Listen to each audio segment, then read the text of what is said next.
Who is the lover? Allah. Who is Ar-Rahman? Allah. Who is Al-Mannan? La ilaha illallah.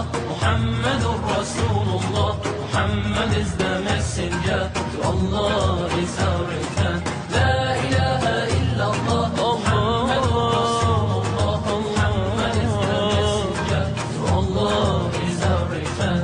La ilaha illallah. Muhammadur Rasulullah.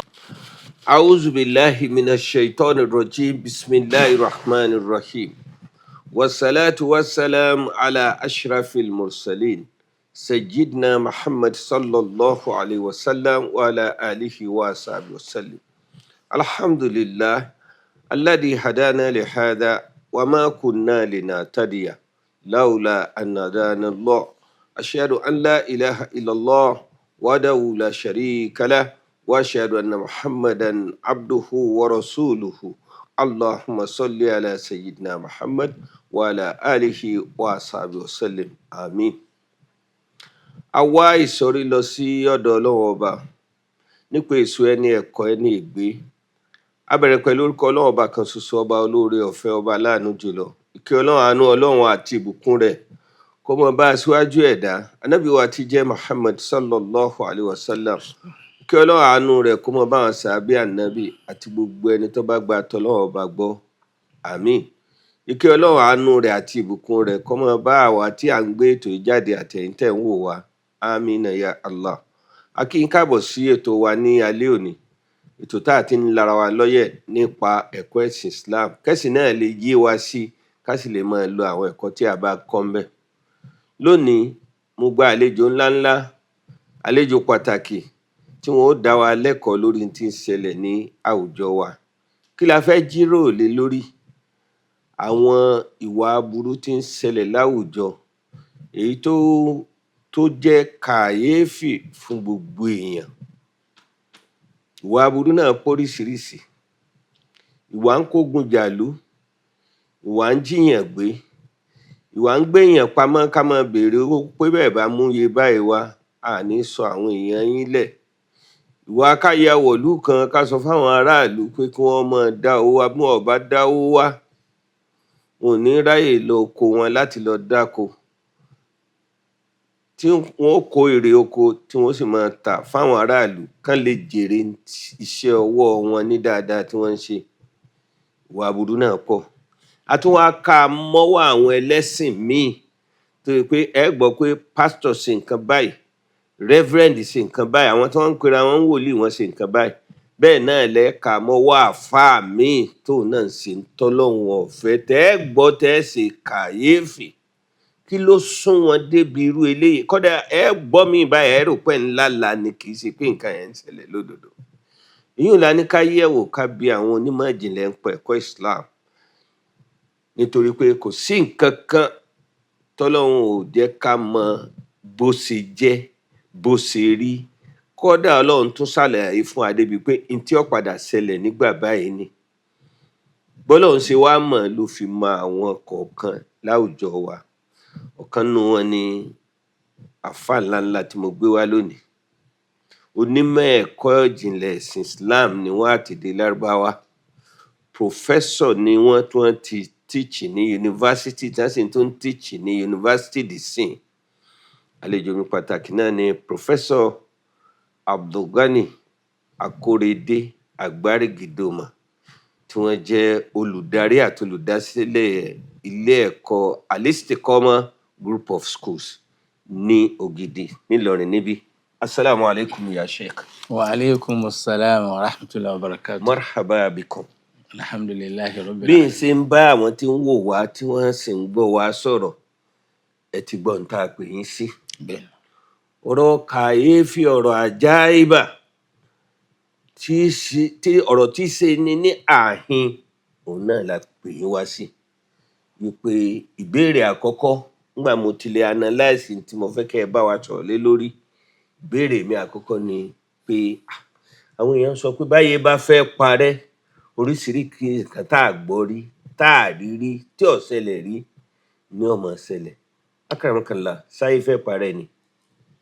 Anakumullah. A'udhu billahi minash shaitanir rajim. Bismillahir Rahmanir Rahim. Alhamdulillahi Rabbil Alamin.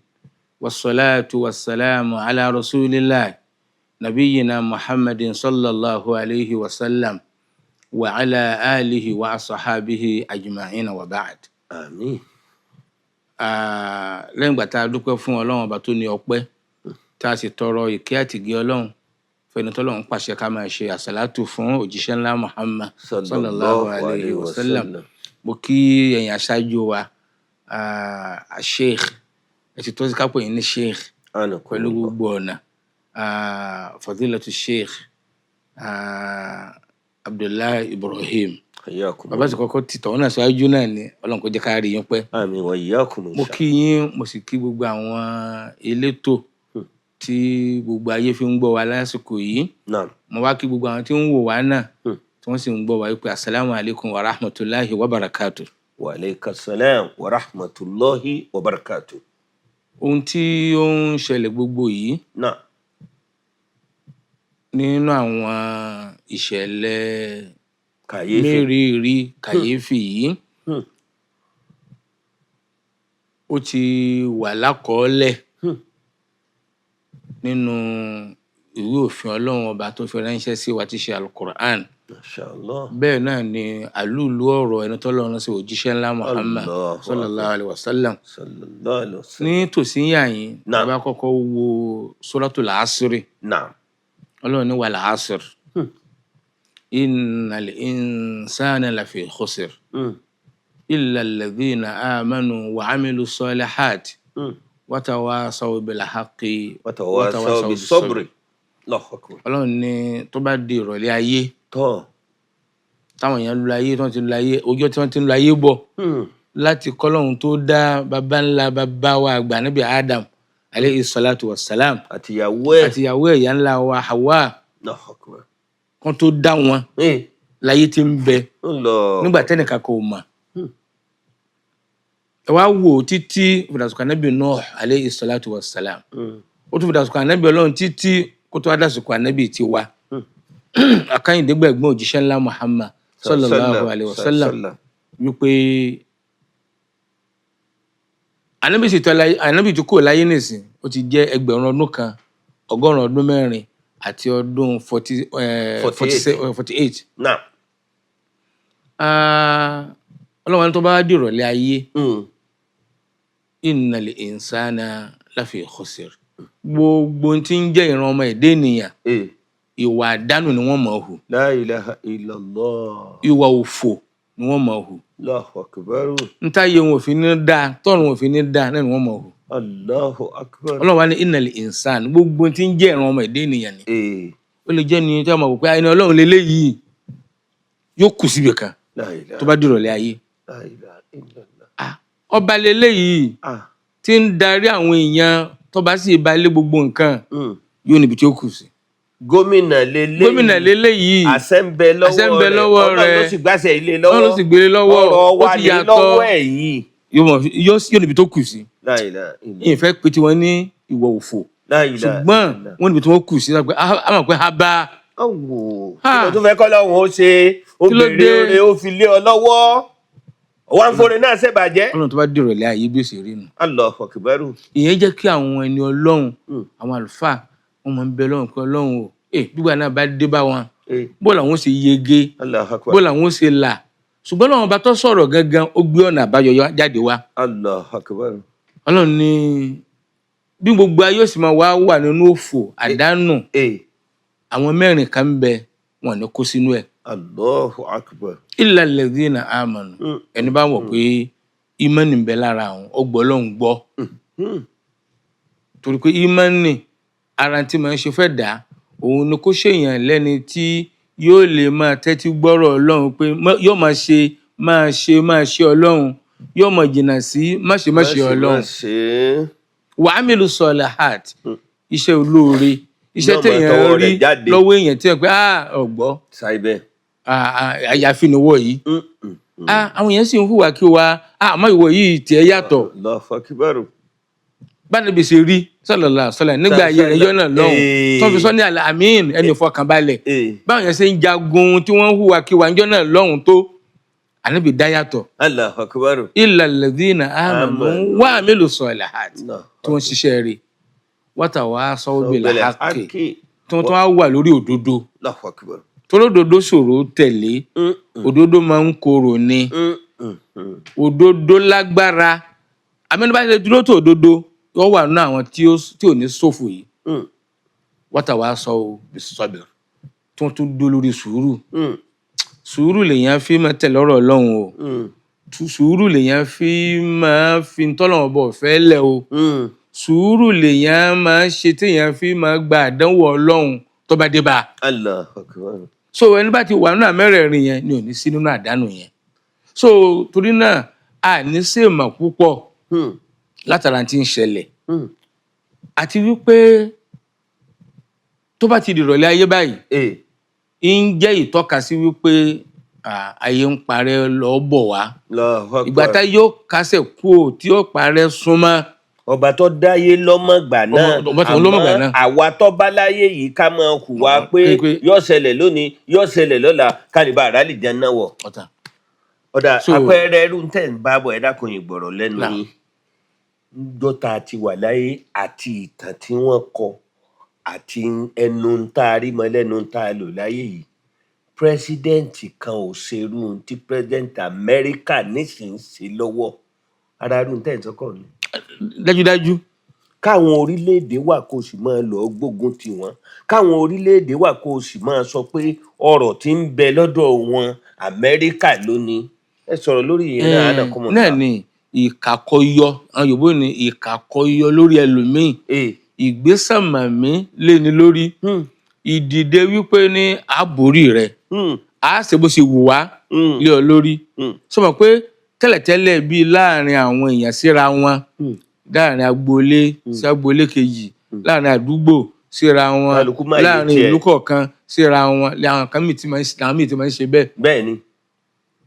ilé ìwà jẹ́ látòdìdí orílẹ̀-èdè tó mọ̀ fojú àpọ́nlé wò àwọn láṣáájú àwọn náà máa ń fẹ́ ká ṣe ní tí àwọn ń ṣe wọ́n máa ń hùwà kan àbí kọ́nà kan ń wọṣọ kan wọ́n fẹ́ káyé náà mọ̀ wọrú ẹ̀ through globalization.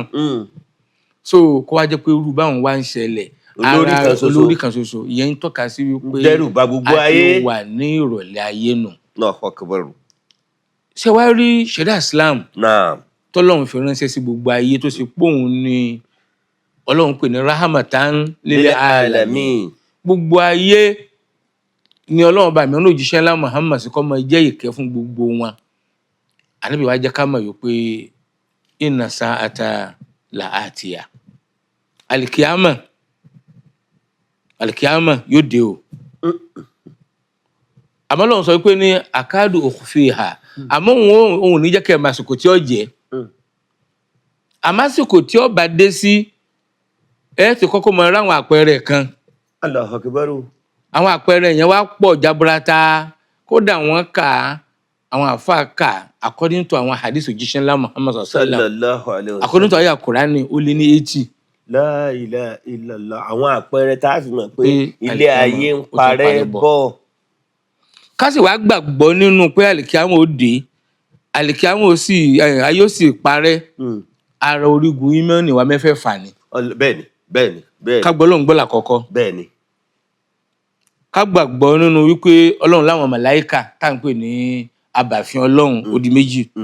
ká gbàgbọ́ nínú àwọn tírà tọ́lọ́run bá mi fi ránṣẹ́ sí ayé àwọn òjíṣẹ́ kọ̀ọ̀kan Tàwórátà ti Mùsá Ìnjílà ti Ísá Zabúrù ti Dáúdà Al-Qur'ani tá a fòjíṣẹ́ ńlá Muhammad sallallahu alaihi wasallam. Ọlọ́run ló rán gbogbo wọn ṣẹ́ ọkàn fún wọn tírà ọ̀tọ̀ọ̀tọ̀ ni àmọ́ tó wà nínú àwọn tírà yìí kò takora wọn. èyí tó bá ti takora wọn nínú ẹ̀ àjẹ́ wípé ní wọ́n kọ́wọ́ bọ̀ ni. ẹlẹ́ẹ̀kẹrin ká gbàgbọ́ nínú àwọn òjíṣẹ́ Ọlọ́run. Allahu akbar. òun ò jẹ́ kí mùsùlùmí ó ṣèyàtọ̀ láàrin ànábì Ọlọ́run kan àtànábì Ọlọ́run míì ló fi jẹ́ pé gbogbo ilé tí tá a bá ti dé bẹ́ẹ̀ bá sí ń bá Àlájì Ìsá bẹ́ẹ̀ lè mọ àbí tá ní jẹ́ Ìsá ànábì Jésù nù àbí ẹ lè dé mọ́sálásí kan kẹ́ máa bẹ̀rẹ̀ orúkọ àwọn tó ń bẹ ń bẹ̀ kẹ́ máa rí Ìsá àbí Musa Suleiman Ibrahim Masha Allah àti bẹ́ẹ̀ bẹ́ẹ̀ lọ náà. ó di mẹ́rin. Ẹlẹ́ẹ̀karùn-ún ká wá gbàgbọ́ bil yawmil akhir, ká gbọ́jọ́ àlìkìyámà gbọ́ pé yóò dé ọjọ́ pàmùrẹ́kẹ́tẹ́, ọjọ́ mẹ́rìírí, ọjọ́ ẹ̀san, ọjọ́ ìdájọ́, ọjọ́ mọ́jìyàgbé. A gbọ́dọ̀ gbàgbọ́ nínú ẹ̀. Ìtọ́jẹ́lẹ̀ kẹfà ni al-imanu bil qadar, ká gba kádàrá gbọ́, khairihi wa sharrihi, ó dáa ní o àbí kejì. Bó jẹ́ pé lọ́dọ̀ Yorùbá àwọn tí máa tí ọ̀dà sí èṣù, ẹ bá ń ṣàlàyé ẹ̀ fún wọn kó lè yé wọn wípé ta ní Jésù níbi tọ́lọ́run ti ló wọ́n dán yín wò, àdánwò kádánwò ọbọmọ èdè ènìyàn nínú ntọ́lọ́run torí ẹ̀ dá wa sí ni. Allahu akbar, ó fẹ́ yẹ ìmánì wa wò. Ọlọ́run ni a máa dán yín wò bi shay'in min al-khawf. Lẹ́ẹ̀kọ̀ọ̀kan a máa dẹ́rù bá yín, ìbẹ̀rù ọmọ ṣẹlẹ̀ bí ìró tí ń ṣẹlẹ̀ lọ́wọ́ yìí. Àsọtẹ́lẹ̀ Ọlọ́run àdánwò ni, káwá páàsì ńbẹ̀ ló kù. Wal ju'i, ibi ọmọ pa yín gbà míì. Wa shay'in wa naqsin min al-amwali wal anfus. Àdínkù nú ẹ̀mí, àdínkù nú dúkìá àti bẹ́ẹ̀ bẹ́ẹ̀ lọ. Ọlọ́run wa ni wà pàdé pé wabashiri sabirin, ẹni tó bá ṣe sùúrù ní kẹ́ fún sùúrù, ẹni tó bá ṣe sùúrù ní kẹ́ fún ròdùnú. Nítorí náà àdánwò lè má ṣẹlẹ̀ sẹ́dá, a gbọ́dọ̀ gbàgbọ́ nínú kádàrá yẹn. Ṣùgbọ́n lọ́dọ̀ Yorùbá oore nìkan ni a máa ń retí. Tó bá ti dẹ́lẹ̀ kejì, àwọn ọmọ ṣàfitì ẹ̀ sọmọ ẹ̀dá nàbí àdámà kan. Ẹ jẹ́ ń pa yín lẹ́rìn. Bí n tí ọ̀dà bá ṣẹlẹ̀ ń bò mí ìtàn lọ kí wọ́n ní Ọlọ́run kó bá wa bẹ́sù wí. Ṣé rí i pé àìgbàgbọ́ ló sún yàn débi eléyìí o? Ẹni tí ń wí yìí ó bìlí pé òun gbàgbọ́. Ká lè sùn níbi Ọlọ́run ọba tó ti sọ pé mo ti dá yín, yín sì ṣe bó ṣe wù mí pẹ̀lú yín. Ìjọ́ ọdún ọmọ ẹbẹ̀ ẹjọ́ ìbànújẹ́ ń bọ̀. Méjèèjì ọ̀dọ̀ mi ló ti wá. So nítorí náà mẹ́fẹ̀ẹ̀fà yẹn a gbọ́dọ̀ gbàgbọ́, ká wá gbàgbọ́ ní kọjá àlìkìyámà yẹn. Àwọn àpẹẹrẹ rẹ̀ òun la sọ wípé ó pọ̀ rẹpẹtẹ. Ká mẹ́nu bà díẹ̀ nínú ẹ̀. Kì í ṣe tọ̀rọ̀ ń bọ̀ lókè ń bọ̀ ńlẹ̀ tí ń bẹ̀ sí ń ṣẹlẹ̀ lọ́wọ́ nìsín. Táwọn wò báyìí tí ń pa wá láyà. Ọlọ́run gan ló sọ ní Al-Qur'an Suratul Qamar, àyá alákọ̀ọ́kọ́ délẹ̀ kejì. Ọlọ́run ní iqtarabati s-sa'a wa inshaqa al-qamar. Àlìkìyámà ti súnmọ́ o. Nígbà wo? Nígbà yá Ànábì gan. La ilaha illallah. Bó ṣe pẹ́ tóun. 1500 years ago. Bó ṣe pẹ́ tóun pé àlìkìyámà ti súnmọ́ o. Kódà ara àpẹẹrẹ ni pé inshiqaqul qamar, òṣùpá yóò dá sí méjì, yóò wá fi kí òjíṣẹ́ ńlá Muhammad. Masha Allah. Ó sì ṣẹlẹ̀ bẹ́ẹ̀ láyé Ànábì. Lára àwọn òjíṣà tọ́lọ́run ṣe fún Ànábì tiwa nù sallallahu alaihi wasallam. Bó ṣe wá rí òun o, ara àpẹẹrẹ iṣẹ́ ìyanu, ara àpẹẹrẹ pé àlìkìyámà súnmọ́ ni. Ó tún wá pọ̀ báwọn pé lápèjúwe nínú àwọn wípé àlìkìyámà súnmọ́, Ànábì ní bí Ìsá tí bọ́lọ́run sì gbóhùn òjíṣẹ́ ńlá Muhammad dìde, ara àpẹẹrẹ pé àlìkìyámà súnmọ́ ni. Torí pé ní òun náà lò pé Ànábì Ọlọ́run, Ànábì kan ò ní wá ní ẹ̀yìn rẹ̀ mọ́. Lára rẹ̀ tó ṣe pé ní ń jẹ́ àpẹẹrẹ pé àlìkìyámà súnmọ́, intisharu zina, kí zina kó fọ́nká, kó di tọrọ fọ́nká lé. La ilaha illallah. Ṣẹ̀rọ̀ pé bí zina tún ṣe rọrùn sí lánàá báwa yìí ṣe kéré ọmọ, ó tún rọrùn lónìí jù bẹ́ẹ̀ lọ. Bẹ́ẹ̀ni. Torí pé àpótí mùsíbà tá à ń gbé káàkiri ó sọ di rọrùn débi wípé débi gẹ́. Àfẹ́ni Ọlọ́run bá nílò. Illa man rahima rabbi, àfihàn tó lọ́nà bá fẹ́ kẹ́ lókù. La ilaha illallah.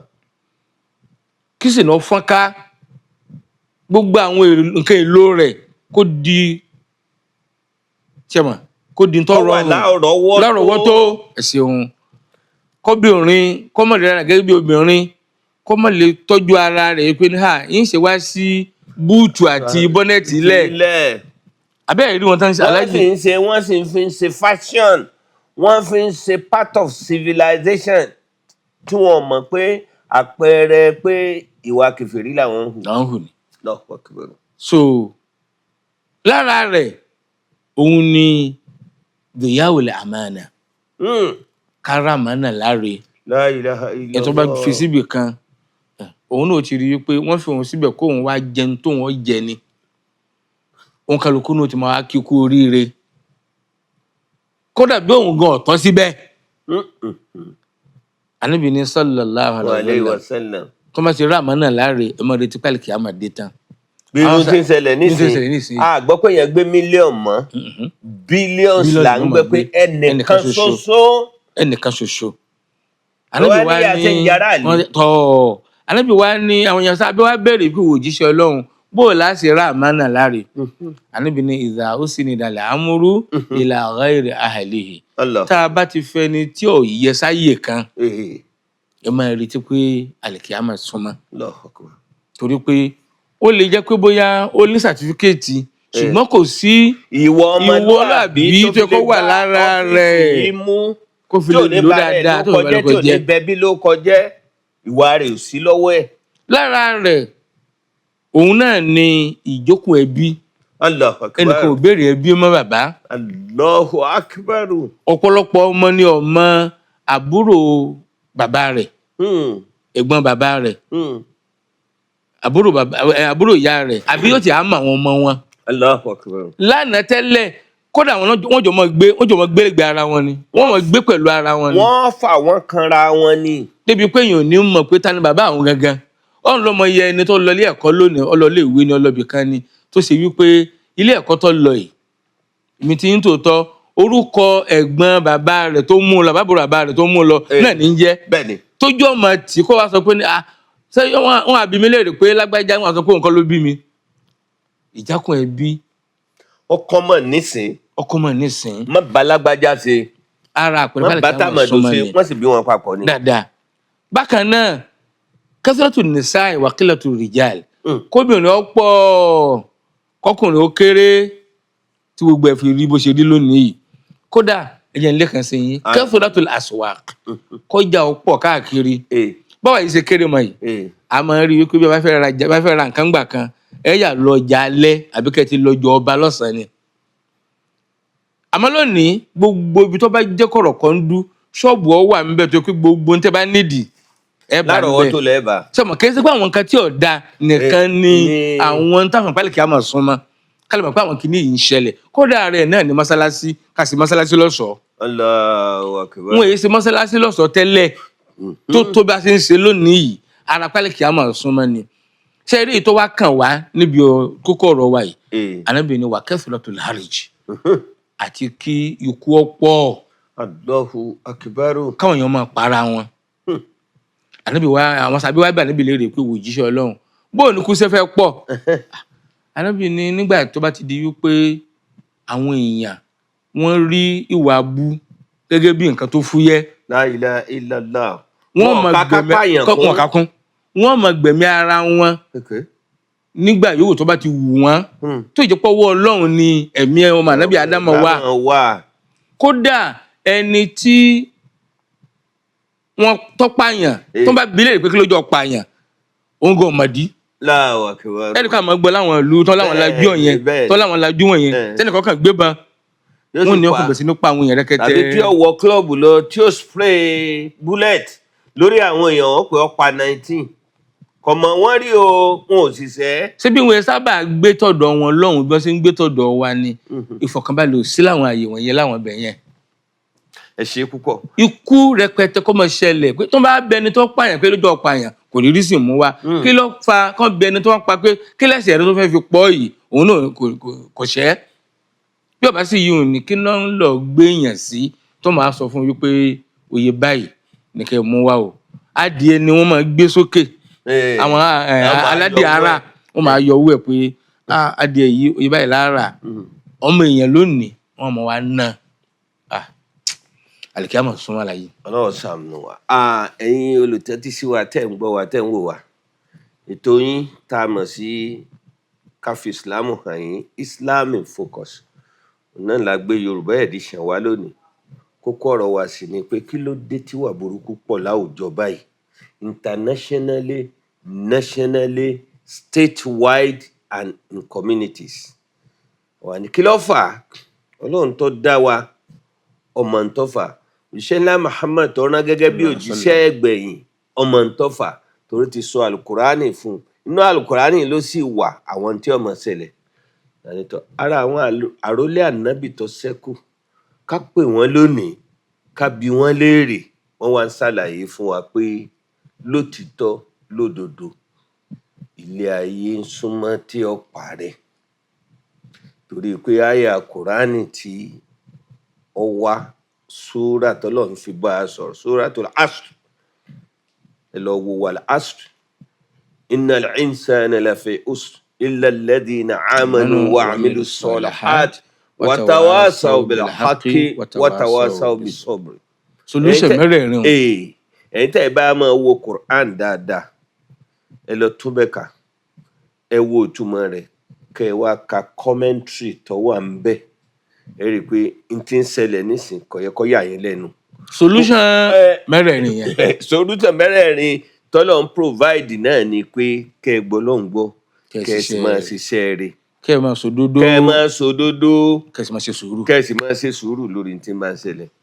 látàrí bẹ́ẹ̀ eléyìí ni part 1 fún aburú tí ń ṣẹlẹ̀ láàrin àwùjọ wa bó láti wá wagbo dẹ́kọ̀ fún un àti pé àwọn tí wọ́n pera wọn lẹ́lẹ́sìn tó pé wọn ò dá a mọ̀ páwọn ń ṣẹ̀sìn ni Ọlọ́run padà á mọ̀ wá fi wọ́n hàn wá pé ẹ̀sìn làwọn eléyìí ń ṣe wọn ò ṣẹ̀sìn wọ́n kàn ń tàn yẹn ni tí wọ́n rí wọn mú láwùjọ pásítọ̀ ń bẹ rẹ́fúrẹ́ǹdì ń bẹ alàgbà àjọ ń bẹ àáfàá ń bẹ ẹni ó pera ẹ̀ ní ìmáàmù ń bẹ táǹkà àwọn tí ò dá a mọ́ wọn lọ́wọ́. látàrí bẹ́ẹ̀ kò jẹ́ mọ̀ fáwọn àáfàá o kò sì jẹ́ mọ̀ fáwọn ẹni Ọlọ́run pàápàá jùlọ rú àlejò wa tá a pè lónìí tó yẹ pé pòfẹ́sọ̀ ni wọ́n nínú ìmọ̀ Arabic àti ẹ̀kọ́ ẹ̀sìn Islam. òní tí ń ṣẹlẹ̀ yìí kò bá wọn lógìgì torí pé kí ni Ọlọ́run ti sọ pé yóò máa ṣẹlẹ̀ bí bá ti wá ń ṣẹlẹ̀ Ọlọ́run fi ń ta àwa tá a gbọ́ òun gbọ́ fi ń ta wá jí pé kéèsì sí ọwọ́ rẹ o tí o bá dánú sí ọwọ́ rẹ yọ kó o kò sì tọrọ àforíjì kó o sì má débẹ̀ mọ́ kó o mọ̀ bá dáadáa lọ tọrọ ọmọjọ tí ikú òde.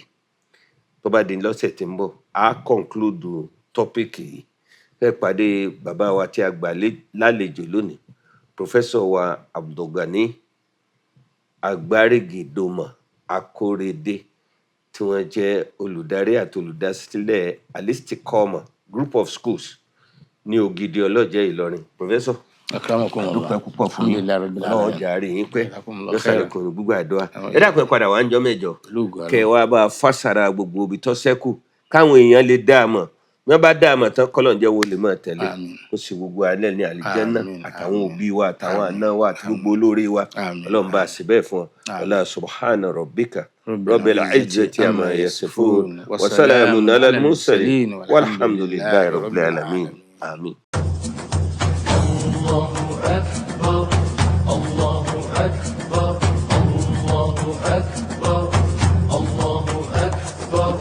All praise is due to the one and only.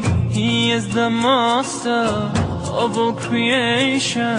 All praise is due to the one and only. He is the master of all creation.